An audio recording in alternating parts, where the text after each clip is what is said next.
কে বাঁচার জন্য রাসূল করিম সাল্লাল্লাহু আলাইহি ওয়াসাল্লাম আমাদেরকে একটি অত্যন্ত সুন্দর ও গুরুত্বপূর্ণ দোয়া শিখিয়ে দিয়েছেন, যেন আমরা আল্লাহ তাআলার কাছে আশ্রয় প্রার্থনা করি। নবী করিম সাল্লাল্লাহু আলাইহি ওয়াসাল্লাম বলেছেন, আল্লাহুম্মা ইন্নী আউযু বিকা মিন যাওয়ালি নি'মাতিক ওয়া তাহাউলি আফিয়াতিক ওয়া ফুজাআতি নিকমাতিক ওয়া জামিআ সাখাতিক। হে আল্লাহ, আপনার কাছে আশ্রয় প্রার্থনা করি, পানা চাই, মিন যাওয়ালি নি'মাতিক, আপনার ব্লেসিংস ডিক্লাইন থেকে। আল্লাহ সুবহানাহু ওয়া তাআলা আমাদেরকে অসংখ্য অগণিত নিয়ামত দ্বারা ডেকে রেখেছেন। আল্লাহ তাআলা আমাদেরকে চক্ষু দিয়ে দেখার নিয়ামত দিয়েছেন, কান দিয়ে শোনার নিয়ামত দিয়েছেন, মুখ দিয়ে কথা বলার নিয়ামত দিয়েছেন। আমাদেরকে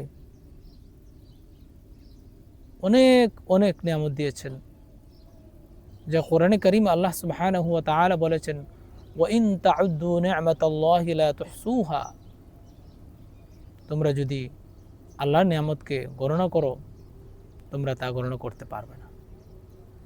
সুতরাং আল্লাহ তাআলার যে নিয়ামত দিয়েছেন, সেই নিয়ামত যেন আমাদের থেকে আল্লাহ দূরে সরিয়ে না নেন, সেই জন্য আল্লাহর কাছে আশ্রয় চাওয়া, আল্লাহর কাছে দোয়া করা।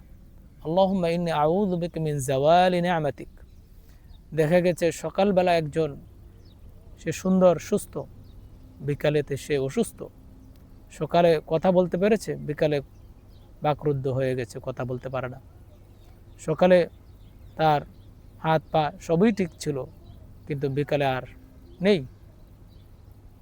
এই জন্য আল্লাহর কাছে নিয়ামত যেন আল্লাহ তাআলা ছিনিয়ে না নেয়, ডিক্লাইন না করেন, সেজন্য নিয়ামত এর শুকর আদায় করা, আল্লাহর কাছে এই দোয়া পড়া, আল্লাহুম্মা ইন্নী আউযু বিকা মিন যাওয়ালি নি'মাতিক ওয়া তাহাউলি আফিয়াতিক।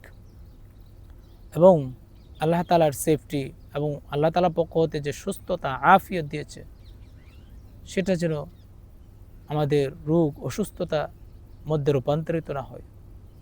ও ফুজাআতি নিকমাতিক, এবং হঠাৎ যেন আল্লাহ তাআলা আমাদেরকে কোনো শাস্তি না দেন, সেই জন্য আল্লাহর কাছে